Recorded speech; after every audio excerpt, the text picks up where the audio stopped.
Apa yang terjadi ketika kita mulai memahami bahwa alam semesta ini tidak sepenuhnya acak? Bagaimana jika kekacauan yang kita alami setiap hari, di kehidupan sosial, ekonomi, bahkan pikiran kita, sebenarnya memiliki pola tersembunyi? Teori chaos mungkin terdengar seperti sesuatu yang rumit, tetapi sebenarnya ia menawarkan pandangan yang luar biasa tentang bagaimana dunia bekerja. Dalam video ini, kita akan menjelajahi buku Making Sense of Chaos karya J. Dana Farmer, sambil menggali cara pandang baru dalam memaknai ketidakpastian hidup. Ketika kita mendengar kata chaos, apa yang pertama kali terlintas di pikiran kita? Bagi kebanyakan dari kita, chaos atau kekacauan seringkali diasosiasikan dengan sesuatu yang tidak bisa dikendalikan, berantakan, kacau, dan membingungkan. Dunia yang penuh dengan ketidakpastian, di mana segala sesuatunya tanpa acak dan tidak ada pola yang bisa diprediksi. Namun, apakah kekacauan benar-benar tidak dapat dipahami? Apakah memang tidak ada tatanan di balik apa yang tampak seperti ketidakaturan? Inilah yang menarik dari teori chaos. Secara sederhana, teori chaos menunjukkan bahwa bahkan dalam sistem yang tampak tidak teratur dan kacau, sebenarnya ada pola dan hukum yang tetap. Sistem-sistem ini memiliki keteraturan tersembunyi yang hanya bisa kita pahami melalui studi yang lebih mendalam. Teori ini tidak hanya berlaku di bidang fisika atau matematika, tetapi juga di banyak aspek kehidupan lainnya, dari ekologi hingga ekonomi, bahkan dalam perilaku sosial. Teori chaos mengajarkan kita bahwa sistem-sistem ini sangat sensitif terhadap perubahan kecil dalam kondisi awal. Artinya, perubahan sekecil apapun pada faktor awal dapat menyebabkan dampak yang sangat besar pada hasil akhirnya. Fenomena ini dikenal dengan istilah sensitivitas terhadap kondisi awal. Ini berarti bahwa apa yang tampak sebagai hal kecil atau sepele pada satu waktu, bisa berkembang menjadi sesuatu yang sangat signifikan di waktu lain. Dalam istilah sederhana, teori ini menunjukkan bahwa apa yang terjadi pada awal perjalanan suatu sistem bisa sangat memengaruhi hasil akhirnya, bahkan jika perubahan awal itu tampak tidak signifikan. Salah satu ilustrasi paling terkenal dari fenomena ini adalah apa yang disebut dengan efek kupu-kupu. Bayangkan, di suatu tempat di Brasil, ada seekor kupu-kupu yang mengepakkan sayapnya. Gerakan kecil yang dihasilkan oleh kupu-kupu tersebut bisa menyebabkan rangkaian peristiwa di atmosfer yang, pada akhirnya, memicu badai besar di Texas. Ini adalah contoh klasik bagaimana perubahan kecil dalam satu aspek sistem bisa menghasilkan konsekuensi yang luar biasa besar di tempat lain atau pada waktu yang berbeda. Meskipun contoh ini terdengar dramatis, ia memberikan gambaran konkret tentang bagaimana teori chaos bekerja dalam dunia nyata. Untuk lebih memahami fenomena ini, mari kita ambil contoh yang lebih sederhana. Bayangkan kamu sedang bermain biliar. Sebuah bola biliar dijatuhkan ke atas meja, dan dengan sedikit dorongan, ia bergerak. Pada pandangan pertama, pergerakannya tampak acak dan sulit ditebak. Namun, jika kita mengetahui dengan tepat bagaimana bola tersebut bergerak, seberapa kuat dorongan awal, sudut di mana bola itu menyentuh meja, gesekan yang terjadi antara bola dan meja, serta faktor lainnya, kita sebenarnya dapat memprediksi kemana bola itu akan bergerak. Masalahnya adalah, dalam praktiknya, kita tidak mungkin bisa mengukur semua variabel ini dengan sempurna. Hanya perubahan kecil dalam salah satu variabel, misalnya, dorongan yang sedikit lebih kuat atau gesekan yang sedikit lebih besar, bisa menyebabkan pergerakan bola yang sangat berbeda dari yang kita prediksi. Perbedaan kecil pada awal pergerakan bisa memengaruhi seluruh hasil permainan. Disinilah konsep teori chaos mulai terlihat lebih jelas. Dalam sistem yang sangat sensitif seperti ini, hasil akhir tidak dapat diprediksi secara akurat karena kita tidak mungkin mengukur semua faktor dengan sempurna. Fenomena ini tidak hanya terjadi dalam permainan biliar, tetapi juga dalam banyak sistem lain yang kita hadapi sehari-hari. Salah satu contoh nyata yang bisa kita lihat adalah cuaca. Sistem cuaca adalah salah satu contoh paling terkenal dari aplikasi teori chaos. Meskipun ahli meteorologi memiliki model yang sangat canggih untuk memprediksi cuaca, kita semua tahu bahwa ramalan cuaca seringkali tidak akurat, terutama jika diproyeksikan dalam jangka panjang. Ini karena atmosfer bumi adalah sistem yang sangat kompleks, dan bahkan perubahan kecil pada kondisi awal, misalnya, perubahan suhu sedikit di satu wilayah, dapat menyebabkan perbedaan besar pada kondisi cuaca di tempat lain beberapa hari kemudian. Jadi, apa yang bisa kita pelajari dari teori chaos? Pertama, bahwa tidak semua hal yang tampaknya kacau benar-benar acak. Banyak sistem yang tampak tidak teratur sebenarnya mengikuti pola-pola tertentu.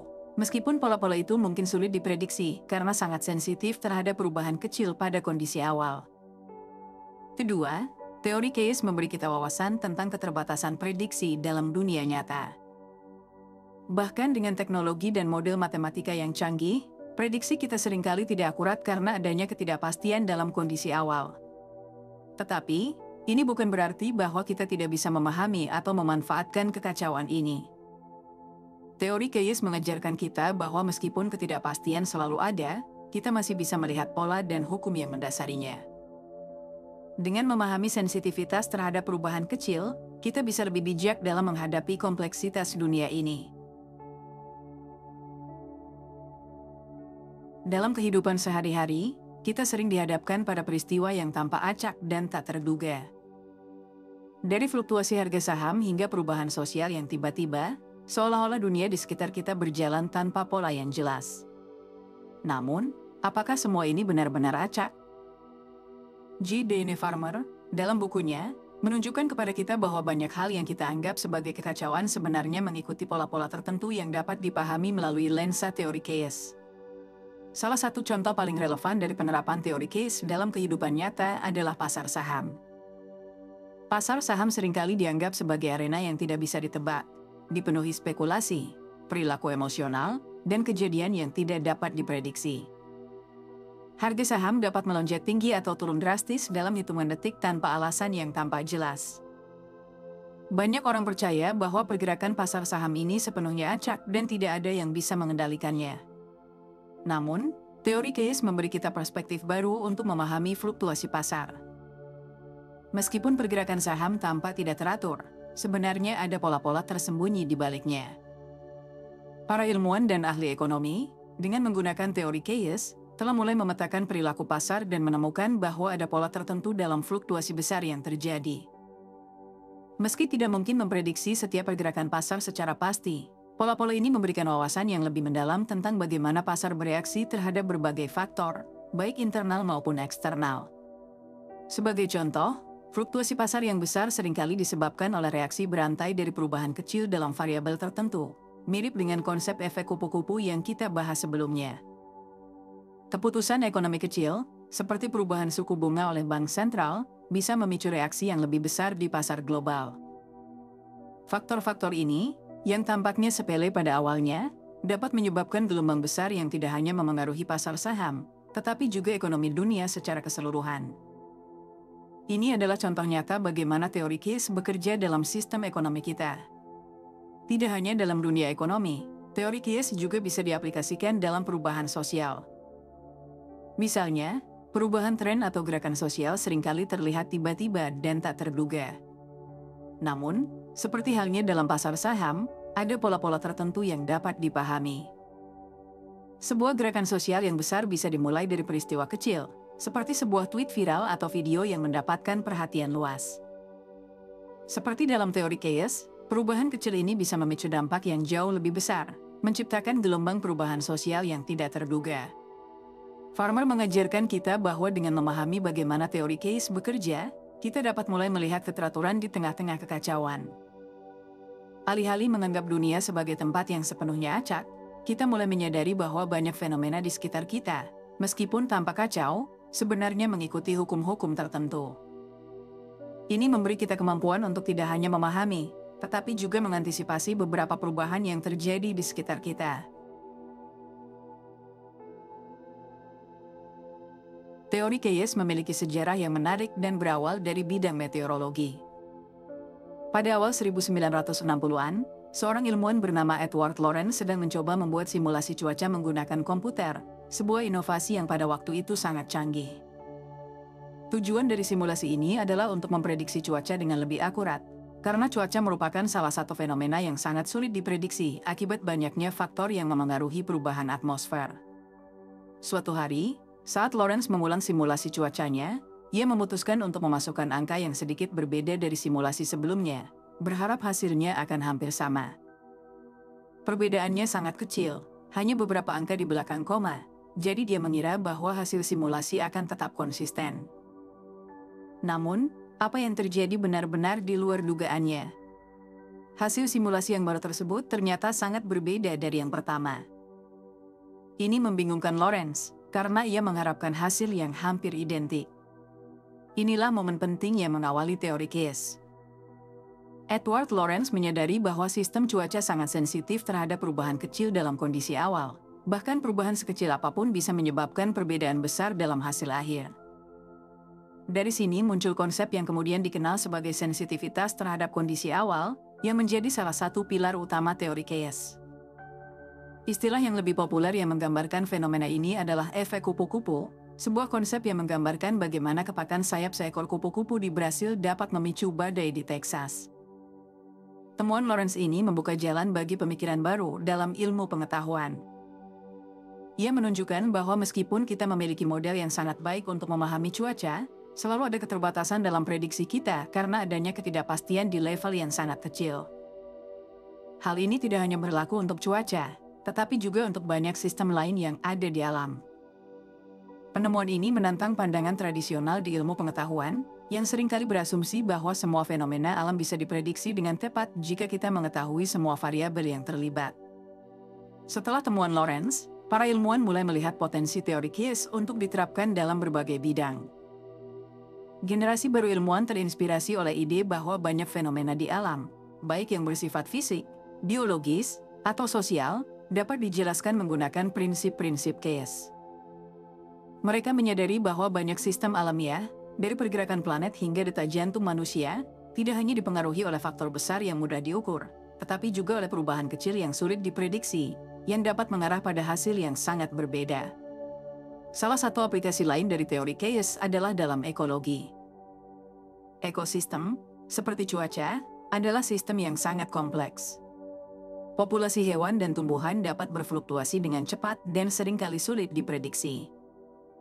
Dengan menggunakan teori chaos, para ahli ekologi mulai memahami bagaimana perubahan kecil dalam lingkungan, seperti perubahan suhu atau kelembaban, dapat memiliki dampak besar pada keseluruhan ekosistem. Teori chaos juga mulai merambah ke bidang sosial dan ekonomi. Dalam ekonomi, seperti yang dibahas sebelumnya, fluktuasi pasar saham seringkali dianggap acak. Namun, para ilmuwan mulai melihat bahwa pola perilaku di pasar bisa dihubungkan dengan prinsip-prinsip yang sama yang digunakan untuk memahami cuaca dan ekologi. Sifat nonlinearitas yang dimiliki oleh pasar, di mana perubahan kecil dapat menyebabkan efek besar, menjadikan teori chaos sangat relevan dalam memahami dinamika pasar yang kompleks.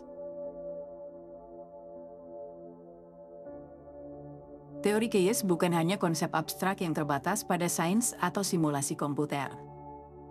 Pemahaman kita tentang teori ini membuka jendela baru untuk melihat dunia modern dan segala dinamika yang ada di dalamnya.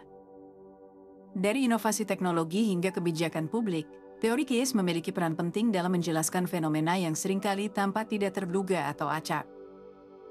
Tetapi, jika kita menggali lebih dalam, kita akan menemukan bahwa pola dan keteraturan tersembunyi ada di balik permukaan kekacauan yang tampak. Salah satu aspek penting dari teori chaos yang relevan dalam kehidupan modern adalah bagaimana ia membantu kita memahami ketidakpastian dan kompleksitas dalam berbagai sistem.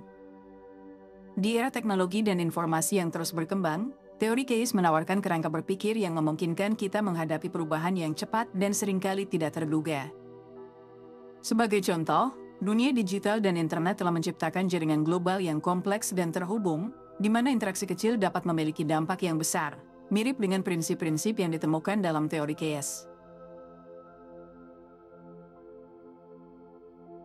Bayangkan bagaimana sebuah tweet sederhana atau postingan media sosial yang viral dapat memicu percakapan global, memengaruhi opini publik, dan bahkan memicu perubahan sosial dan politik. Contoh ini sangat relevan dengan konsep efek kupu-kupu, di mana tindakan kecil dalam dunia maya bisa memicu reaksi berantai yang sangat besar di dunia nyata. Sebuah unggahan sederhana yang mungkin tidak direncanakan untuk menjadi viral, dalam hitungan jam atau hari, dapat menyebar ke seluruh dunia, memengaruhi jutaan orang. Ini menunjukkan bahwa internet dan media sosial adalah sistem yang sangat sensitif terhadap perubahan kecil, mirip dengan sistem cuaca yang dipelajari oleh Edward Lorenz. Algoritma di balik platform media sosial, misalnya, menggunakan pola interaksi pengguna untuk menentukan konten mana yang akan ditampilkan kepada khalayak luas. Interaksi kecil seperti like, retweet, atau komentar dapat memicu distribusi konten ke lebih banyak orang, yang pada akhirnya memengaruhi perilaku kolektif.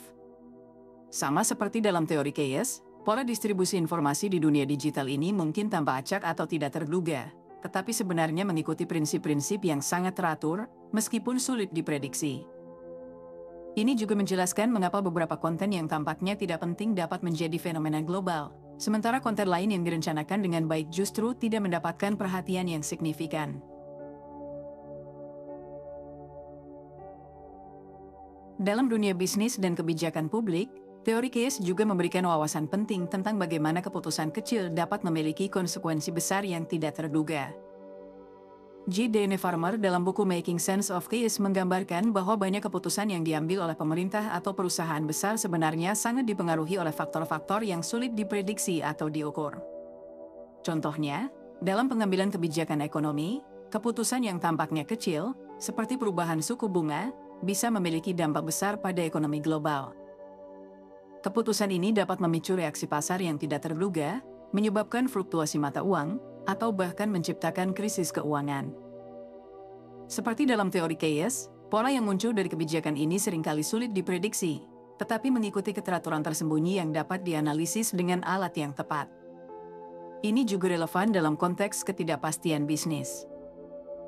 Banyak perusahaan besar menggunakan model prediktif untuk memproyeksikan perilaku pasar dan membuat keputusan strategis. Namun, karena pasar adalah sistem kompleks yang sangat dipengaruhi oleh variabel yang tak terhitung jumlahnya, teori chaos menunjukkan bahwa perubahan kecil pada salah satu faktor dapat mengakibatkan hasil yang berbeda secara signifikan dari yang diharapkan.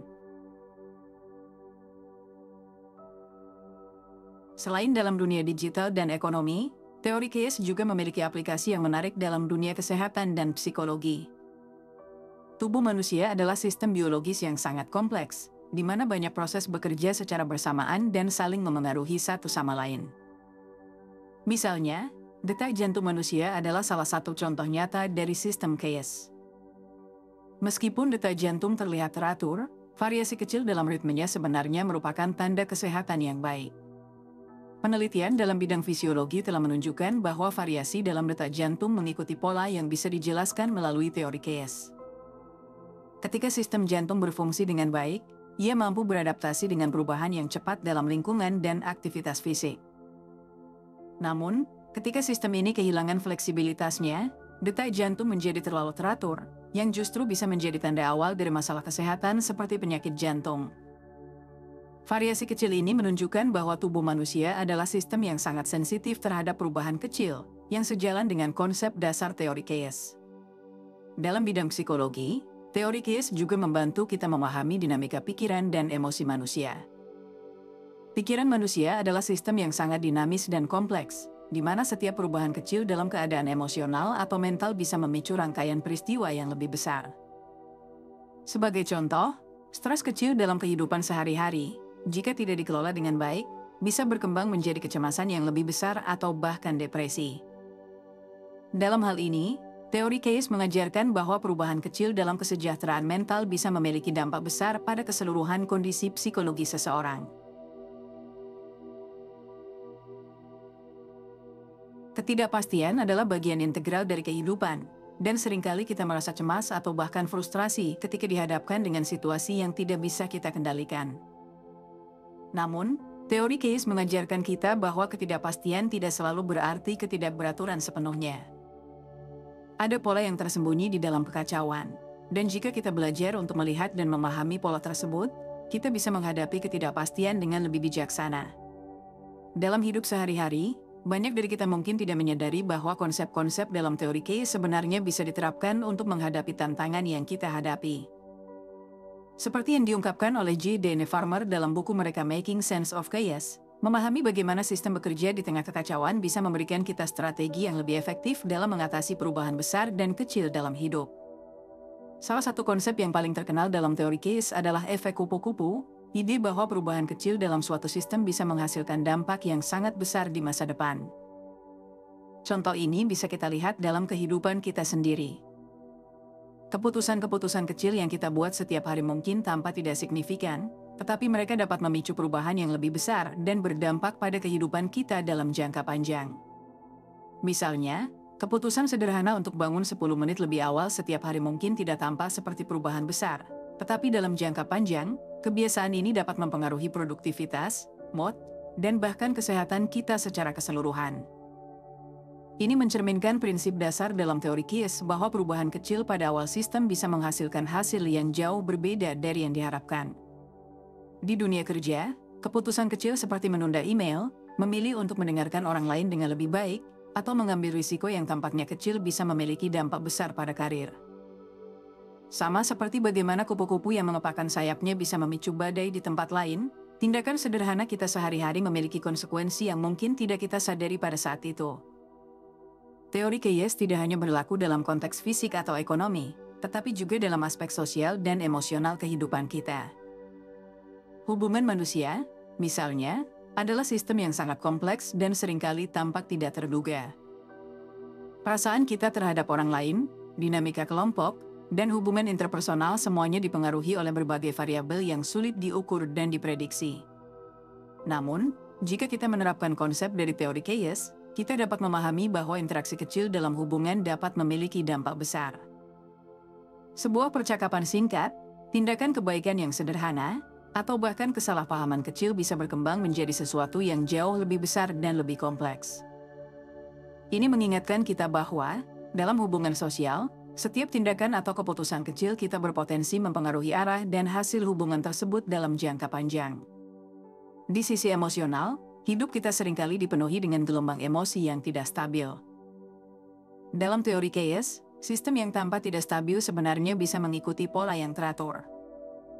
Ketidakpastian dan kekacauan emosi yang kita rasakan sehari-hari mungkin tampak seperti sesuatu yang tidak dapat kita kendalikan.